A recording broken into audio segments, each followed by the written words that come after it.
I learned at a later stage some rules to explain how to take a successful free kick, which was important.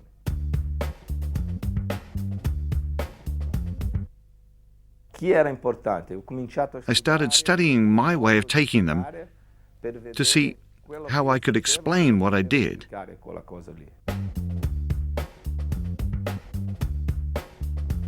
There are two fundamental points. The first is the supporting leg. It must always be directed towards where I wanted to put the ball.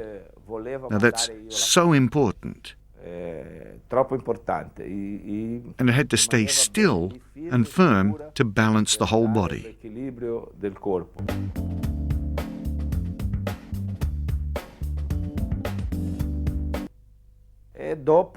And then, where I should hit the ball with my feet, because I mostly used the inner part of my foot. I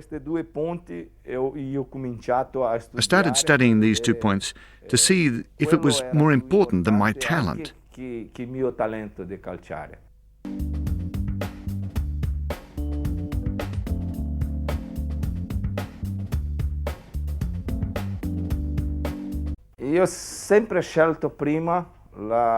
I always chose how to shoot before shooting, because, well, there's the keeper, then there's the wall.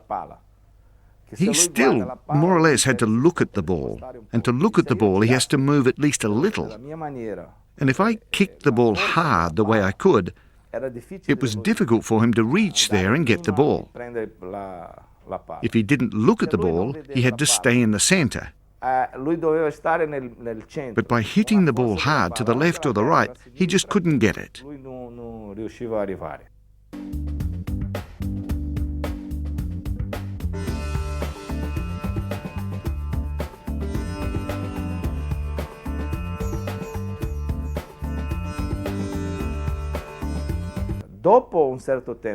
After a while, when everybody had started to know my free kicks, some of the keepers started moving a little early, and I began to look at the keeper more, to shoot in his position where he was. And when he moved too early, the ball would go directly there.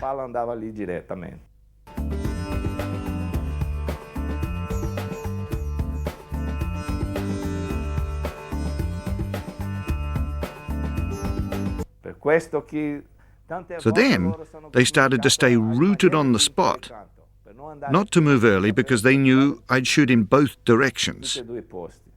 The problem was that I began to have difficulties with the wall that moved a little close.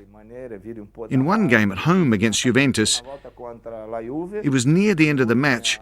We stayed there 4 or 5 minutes to take one free kick.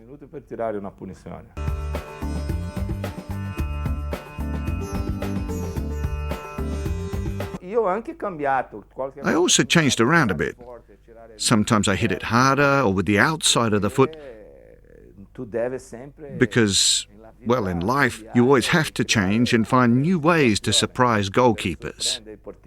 The keepers started leaving a gap in the middle of the wall so that they could see me kick. Now, I shot hard on purpose, and I asked my teammates to go near the keeper, because a keeper, if he sees a guy near him, he can drop the ball, and a lot of teammates scored from parries.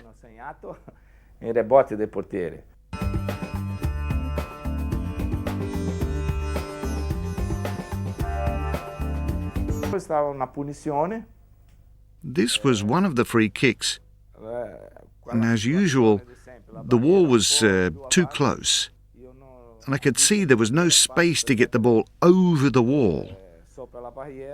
I shot hard, and Grobbelaar got the ball, but then it rebounded. And then a Flamengo player came there and touched it.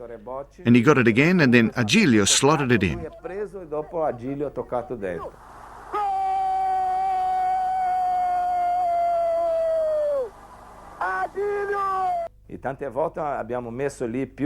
Lots of times we would position some men to cover the keeper. Now those that remain in the middle and don't see the ball, they can only pray that the ball doesn't go in the net. Otherwise the ball will go in.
When you've got a talent for something, you have to use this thing right to the end.